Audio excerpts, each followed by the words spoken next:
रायगड, महाराष्ट्रासह देश विदेशातील ताज्या बातम्या पाहण्यासाठी मॅक्स इंडिया लाईव्ह चॅनलला सबस्क्राईब करा आणि बेल आयकॉन दाबायला विसरू नका.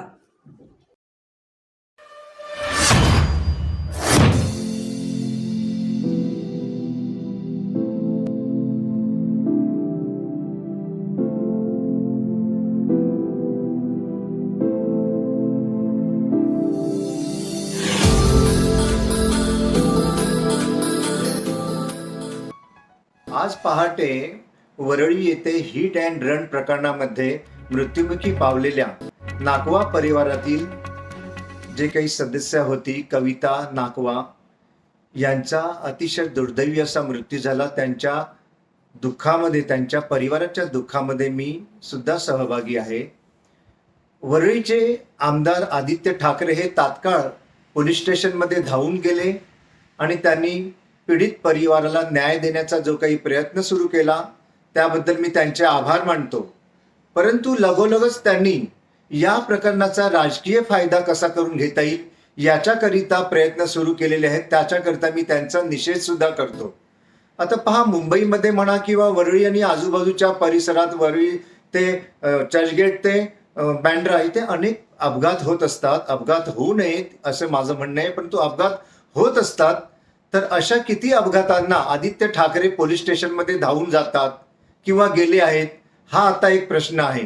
दुसरी गोष्ट, याच प्रश्नावरती खासदार अरविंद सावंत यांना जेव्हा एबीपी माझाने प्रश्न विचारले की आपली याच्यावरती तात्काळ प्रतिक्रिया काय आहे, त्यावेळेस त्यांनी लगेच असं उत्तर दिलं की सत्तेचा माज आलाय यांना, मस्ती आली यांना, पैशाची खूप घमेंड आली यांना आणि म्हणून हा अपघात घडलेला आहे. आणि या मुंबईमध्ये अशा प्रकारचे अनेक अपघात घडत असतात. अनेक मोटरसायकलवाले या मुंबईमध्ये नरिमन पॉइंट पासून बेदरकारपणे गाड्या चालवत असतात आणि ते असे गाड्या चालवतात की जसं काही ते सरकारचे जावईच.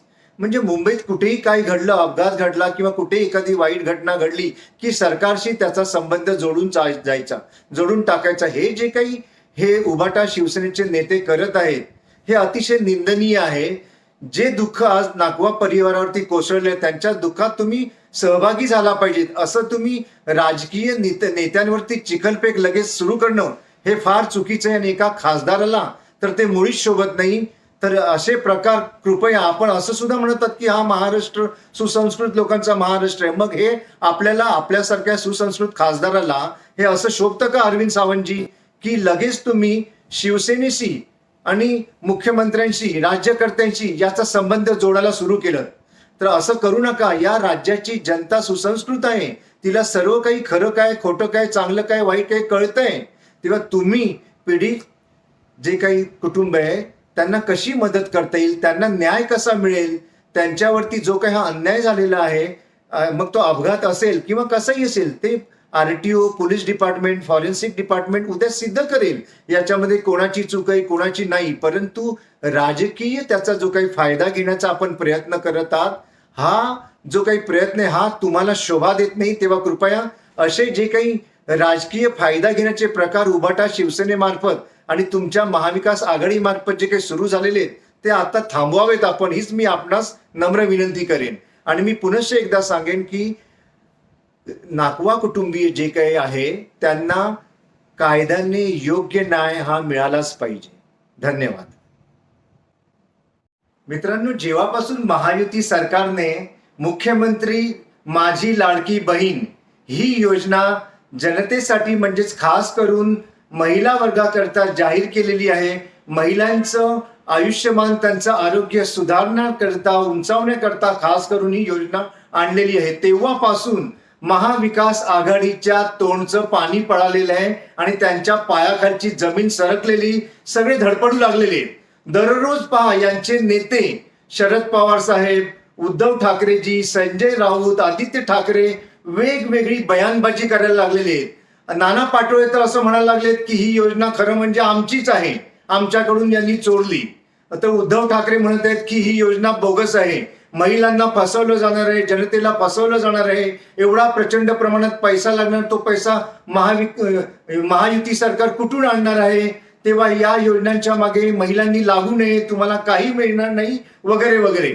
म्हणजे थोडक्यात काय तर यांना आता या योजनेने एवढं धास्तावून सोडलेलं आहे की ही योजना अतिशय उत्तमरित्या आणि कल्पकतेने या राज्याचे मुख्यमंत्री एकनाथ शिंदे साहेब आणि दोन्ही उपमुख्यमंत्री राबवायला लागलेले आहेत. प्रचंड गर्दी महिलांची प्रत्येक ठिकाणी जिल्ह्यातून तहसील कचेरीतून आणि सेतू केंद्रांवरती पाहायला मिळत आहे. त्यामुळे आता करायचं काय तर फक्त आणि फक्त परत एकदा खोटे आरोप करायला लागूया आणि ही योजना आधीच बदनाम करूया. त्यात परत आज त्यांनी असं दाखवलेलं आहे की आम्ही या मुख्यमंत्री माझी लाडकी बहीण याच्याही पेक्षा एक सुंदर योजना आम्ही आणणार आहोत आणि त्या योजनेचं नाव आम्ही काय घेणार तर थोरली बहीण, थोरली माझी लाडकी बहीण असं काहीतरी ते नाव त्यांनी सुचविलेलं आहे. आणि या थोरली बहीण मध्ये म्हणे हे महाविकास आघाडीचं सरकार जर आलं तर आम्ही याच्या दाम दुपटीने पैसा देणार. आता मग तेव्हा तुमच्याकडे पैसा कुठून येणार हा परत प्रश्न येतो. म्हणजे आम्ही जे आता चांगलं करतो जनतेला, महिलांना आम्ही जे काही चांगलं करायला द्यायला चाललो आहोत ते पाहून तुमच्या पोटात दुखायला लागलंय. तुम्ही खोटी बयानबाजी करायला लागलेले आहात आणि आमची जी काही योजना आहे, आमच्या 5 अशा पंचतारांकित योजना मुख्यमंत्र्यांनी घोषित केलेल्या आहेत. या पंचतारांकित योजना लागू व्हायला सुरुवात झालेली आणि तसं यांच्या तोंडचं पाणी पळायला लागलेलं आणि म्हणून खोटे आरोपबाजी करायला हे सरकार लागलेलं आहे. तेव्हा थोरली बहीण हे जे काही योजना तुम्ही आणू म्हणत आहात ती योजना तुम्ही जिंकलात तर आणणार ना. आणि आमच्या योजना तुम्ही खोट्या दाखवायला चालला आहात, परंतु आमच्या योजना ज्या काय आहेत या 100% राबविल्या जाणार आहेत आणि सक्सेस होणार आहेत. कारण आम्हाला सुद्धा माहित आहे जर आम्ही जनतेशी खोटं बोललो तर आमचा पराभव होईल आणि तो पराभव होऊ नये म्हणून आमच्या या ज्या काही मुख्यमंत्री माझी लाडकी बहीण सोबत अजून 4 ज्या काही उत्तम योजना आहेत अशा आमच्या या पंचतारांकित योजना अतिशय यशस्वीपणे या महाराष्ट्रामध्ये निवडणुकीमध्ये विजयी झाल्यानंतर सुद्धा पुढील निवडणुकीपर्यंत ह्या चालू राहतील याची शाश्वती आम्ही देत आहोत. धन्यवाद.